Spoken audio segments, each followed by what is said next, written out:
HMD എന്ന ബ്രാൻഡിന്റെ HMD fusion 5G എന്ന പുതിയൊരു സ്മാർട്ട് ഫോൺ ലോഞ്ച് ചെയ്യാൻ പോകുന്നുണ്ട്. ഈ ഒരു ഫോണിന്റെ ഫീച്ചേഴ്സിനെ പറ്റിയിട്ടുള്ള പല കാര്യങ്ങളും പറയാൻ കഴിഞ്ഞിട്ടുണ്ട്. എന്തായാലും ഈ ഒരു വീഡിയോയിൽ നമ്മൾ നോക്കാൻ പോകുന്നത് HMD ഫ്യൂഷൻ 5G എന്നുള്ള സ്മാർട്ട് ഫോണിനെ പറ്റിയിട്ടാണ്. ആദ്യം നമ്മൾ ഫീച്ചേഴ്സും കാര്യങ്ങളൊക്കെ നോക്കുകയാണെന്നുണ്ടെങ്കിൽ 6.6 ഇഞ്ചിന്റെ ഫുൾ HD+ ഡിസ്പ്ലേ ആയിരിക്കും ഈ ഫോണിൽ വരിക. LCD പാനലായിരിക്കും ഇതിൽ വരിക. AMOLED ഡിസ്പ്ലേ ഒന്നും വരാൻ ചാൻസ് ഇല്ല. എന്നാലും പഞ്ചോൾ ഡിസൈൻ ഒക്കെ വരുന്നതായിരിക്കും. പഞ്ചോൾ വരിക. ടോപ്പ് സെന്റർ ഭാഗത്തായിട്ടായിരിക്കും. ഡിസ്പ്ലേയിൽ 120 Hz റിഫ്രഷ് റേറ്റും കാര്യങ്ങളൊക്കെ സപ്പോർട്ട് ചെയ്യുന്നതായിരിക്കും. പിന്നെ സൈഡ് മൗണ്ടഡ് ഫിംഗർ പ്രിന്റ് സെൻസറും കാര്യങ്ങളൊക്കെ ഈ ഫോണിൽ വരുന്നതായിരിക്കും. ഫോണിന്റെ വെയിറ്റ് വരിക 200 ഗ്രാം ആയിരിക്കും. തിക്നെസ് വരിക 8.6 mm ആയിരിക്കും. പിന്നെ പോകോ പിന്നെ കണക്ട് ചെയ്യാനുള്ള കണക്ടറും കാര്യങ്ങളൊക്കെ വരുന്നതായിരിക്കും. അത് ഇൻട്രസ്റ്റിംഗ് ആയിട്ടുള്ളൊരു കാര്യമാണ്. പലപ്പോഴും ടാബുകളിലും അതുപോലെ തന്നെ റഗഡ് ഫോൺസിലൊക്കെയാണ് ഇതുപോലുള്ള കാര്യങ്ങൾ കാണാറ്. അപ്പം ഈ ഒരു ഫോണിൽ ആ ഒരു ഫീച്ചർ വന്നേക്കാം. അപ്പം എക്സ്റ്റേണൽ ഡിവൈസുകൾ നമുക്ക് പലതും ഇതിലോട്ട് കണക്ട് ചെയ്യാൻ കഴിയുന്നതായിരിക്കും. പിന്നെ സ്നാപ്ഡ്രാഗൺ 778G എന്ന പ്രോസസ്സർ ഇതിൽ വന്നേക്കാം.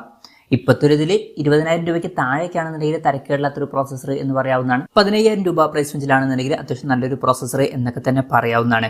പക്ഷെ ഒരു കാര്യം എന്താ വെച്ചാൽ HMDയുടെ ഫോണാണ്. അവരിപ്പം ഫോണുകൾ ഓവർ പ്രൈസ്ഡ് ആയിട്ടാണ് ലോഞ്ച് ചെയ്യുന്നത്. അപ്പം ഈ ഒരു ഫോണും ഈ ഒരു പ്രൈസിങ്ങിലൊന്നും വരാൻ ചാൻസ് ഇല്ല. അത്യാവശ്യം കൂടിയൊരു പ്രൈസിങ്ങിലായിരിക്കും ഈ ഫോണിൽ ലോഞ്ച് ചെയ്യുക. 5G സപ്പോർട്ടും കാര്യങ്ങളൊക്കെ ഇതിൽ വരുന്നതായിരിക്കും.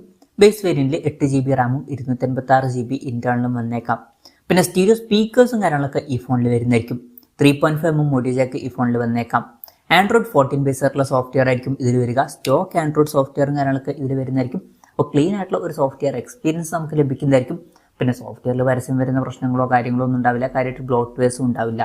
ക്യാമറയുടെ കാര്യം പറയുകയാണെന്നുണ്ടെങ്കിൽ ഫോണിന്റെ പിന്നിൽ ഡുവൽ ക്യാമറ സെറ്റപ്പ് വരാനാണ് സാധ്യത. 108 MP മെയിൻ ക്യാമറ സെൻസർ ഈ ഫോണിൽ വരുന്നതായിരിക്കും. പിന്നെ 2 MP ഒരു ഡെപ്ത് സെൻസറും ഇതിൽ വന്നേക്കാം. അപ്പം ഇതിൽ അൾട്രാ വൈഡ് ആംഗിൾ ലെൻസ് ഒന്നും വരാൻ ചാൻസ് ഇല്ല. പിന്നെ ഫ്രണ്ടിൽ 16 MP സെൽഫി ക്യാമറയും വന്നേക്കാം. ബാറ്ററിയുടെ കാര്യം പറയുകയാണെന്നുണ്ടെങ്കിൽ 4800 mAh ബാറ്ററി വരുന്നതായിരിക്കും. 30 വാട്ടിന്റെ ഫാസ്റ്റ് ചാർജിംഗ് സപ്പോർട്ടായിരിക്കും വരിക. Type C ചാർജിംഗ് പോർട്ടും ഇതിൽ വരുന്നതായിരിക്കും. അപ്പോൾ തിരക്കുകളില്ലാത്തൊരു ബാറ്ററി സെറ്റപ്പ് ഒക്കെ ഇതിൽ വന്നേക്കാം. അപ്പം ഇതൊക്കെയാണ് ഫീച്ചേഴ്സിനെ പറ്റി പറയാനുള്ള കാര്യങ്ങൾ. ഇനി ലോഞ്ച് ഡേറ്റിൻ്റെ കാര്യം പറയുകയാണെന്നുണ്ടെങ്കിൽ അതിനെ പറ്റിയിട്ടുള്ള കാര്യങ്ങളൊന്നും പറയാൻ കഴിഞ്ഞിട്ടില്ല. അതിനെ പറ്റിയിട്ടുള്ള കാര്യങ്ങളൊക്കെ അറിയുമ്പം അതിനെ പറ്റിയിട്ടുള്ള വീഡിയോസൊക്കെ നമ്മൾ ചെയ്യുന്നതായിരിക്കും. അപ്പം അതുപോലുള്ള വീഡിയോസ് കാണാൻ താല്പര്യമുണ്ടെന്നുണ്ടെങ്കിൽ ഈ ചാനൽ സബ്സ്ക്രൈബ് ചെയ്യാവുന്നതാണ്. വിലയുടെ കാര്യം പറയുകയാണെന്നുണ്ടെങ്കിൽ അതിനെ പറ്റിയിട്ടുള്ള കാര്യങ്ങളും പറയാൻ കഴിഞ്ഞിട്ടില്ല.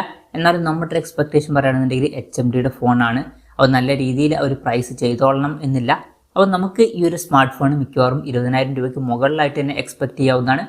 ഒരു 20,000 25,000 രൂപയുടെ ഇടയിലായിട്ട് ഈ ഫോൺ ലോഞ്ച് ചെയ്തേക്കാം. അത് നല്ലൊരു പ്രൈസിങ് അല്ല. പക്ഷേ HMD ഓവർ പ്രൈസ്ഡ് ആയിട്ടാണ് ഇപ്പം ഫോണുകൾ ഇറക്കുന്നത്. എന്തായാലും HMDയുടെ HMD ഫ്യൂഷൻ 5G എന്ന പുതിയൊരു സ്മാർട്ട് ഫോൺ ലോഞ്ച് ചെയ്യാൻ പോകുന്നുണ്ട്.